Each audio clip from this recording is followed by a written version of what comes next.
Ini pertama Mbah Muhaiminan Bambu Runcing Parahan Temanggung, ini sebagai mudir amnya. Lalu ini Gus Kim, putra dari Mbah Muslih Kutuyah Meranggen, sebagai rois amnya. Dan saya ini adalah saya sendiri sebagai Aminus Sunduk atau bendara umumnya. Jadi ini sebelum adanya Lutfi bin Yahya, sebelum dijadikan Jatman.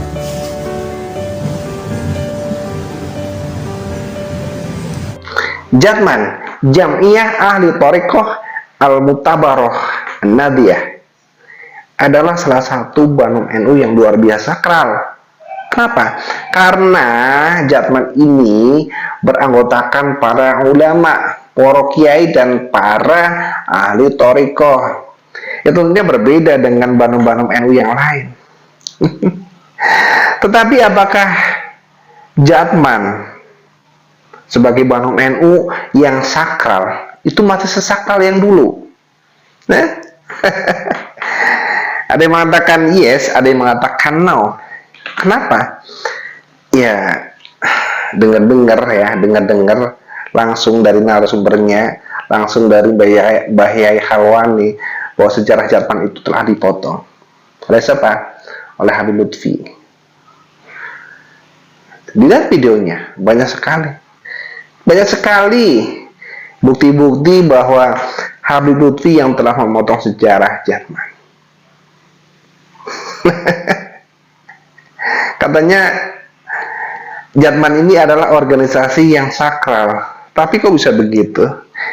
Assalamualaikum warahmatullahi wabarakatuh. Selamat datang guys di channel Diam Saudara.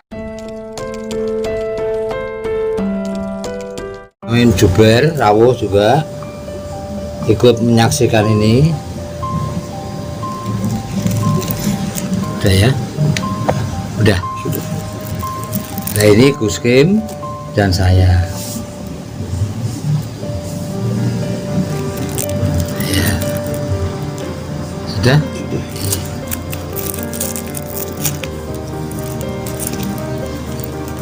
Nah ini diantaranya Mbah Maimun Juber, Mbah Ahmad Solo yang usianya sudah 105 pada tahun itu 90-an, terus Mbah Muhaiminan Parahan Temanggung Bambu Runcing.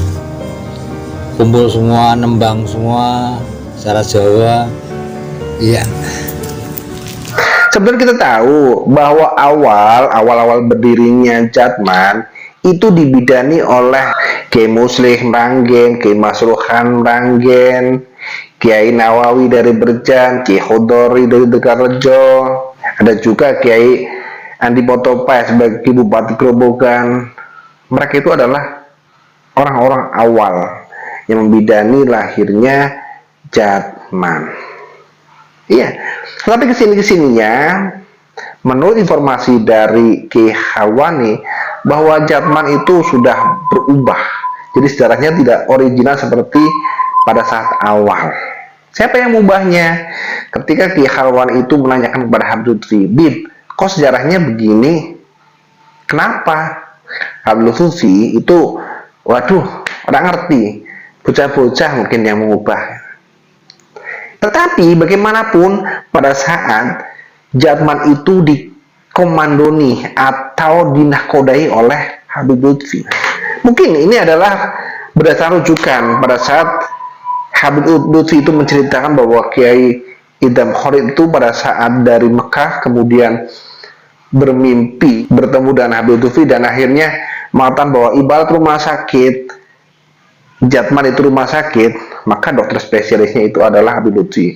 Maka di era berikutnya, suatu saat dan lain sebagainya, dan sekarang sudah saatnya Jatman itu dibangun oleh Habib Lutfi.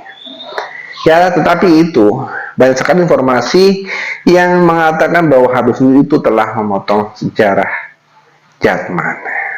Tetapi apa ya? Kalau menurut beberapa informasi yang lebih valid,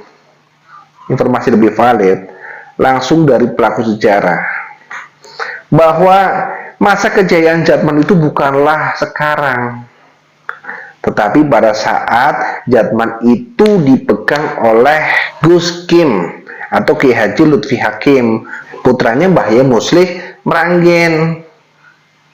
Iya, itu pada saat tahun 98, pada saat Batsul Masail di gedung PHI Semarang. Masa-masa itu masa-masa kemasan. Jadi Jatman itu pernah mengalami masa kemasan. Administrasinya tertib, rapi, kegiatannya itu menyeluruh, jalan, kegiatannya itu hidup. Pada saat Jatman itu dipegang oleh Gus Kim atau Kiai Haji Lutfi Hakim. Iya, bahkan di era berikutnya, pada saat Jatman itu dipegang oleh Ki Haji Muhaiminan dari Bambu Runcing, Parakan Temanggung sana, itu pun tertib administrasi, kegiatan berjalan dengan rapi. Jadi pada saat Jatman itu dipegang oleh kedua tokoh ini, ya, dari Gus Kim, kemudian dibantu dengan atau oleh Mbah Yai Muhaiminan, kemudian ada juga Syekh Syakir. Kegiatannya ini berjalan dengan baik, tidak mati suri, tidak hanya retorika, ada organisasi tetapi kegiatannya itu mati. Enggak seperti itu, jalan. Begitu juga setelah dari Gus Kim, estafet kepemimpinan itu dipegang oleh Kiai Muhaiminan pun berjalan dengan rapi. Mereka, Gus Kim, kemudian Syekh Syakir, itu totalitas di dalam mengemban amanah sebagai para punggawa-punggawa Jatman.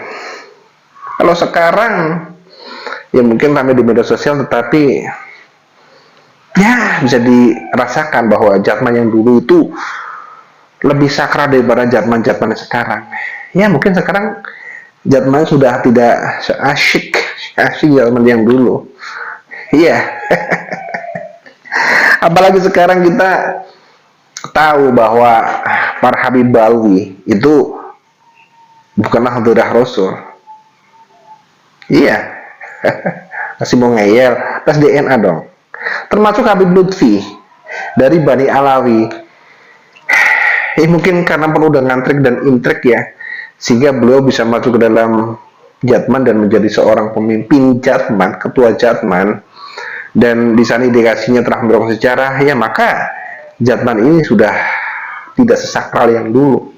Ini salah siapa? Ya, nggak tahu. Nggak tahu, atau mungkin karena pinter dan liciknya siapa, yang nggak tahu juga. Tapi faktanya kan Jatman yang sekarang itu tidak sesakral Jatman yang dulu. Iya. Terlebih sekarang ketika ada perselisihan antara ulama pribumi dengan para Habib-Habib Balwi. Mungkin sebagian habaib yang berada di dalam Jatman itu sekarang sedang berada di sebuah ruangan sambil mengatakan begini, "Boyo, Jatman itu organisasi yang sakral." Enggak lah, organisasi yang enggak ada sakral sama sekali. Loh, kenapa bisa begitu? Ya, karena mudah dibodohi, mudah direbut, mudah dibelokkan sejarahnya. Mungkin para habaib di tempat sebelah sambil rokokan, sambil ngomong begitu. Ternyata Jatman yang katanya Banum NU, yang berisikan para kiai, berisikan para hadut thariqah, ternyata bisa diacak-acak juga. Apalagi Ansor Banser, Bagar Nusa, Muslimat Fatayah. Kan asu namanya.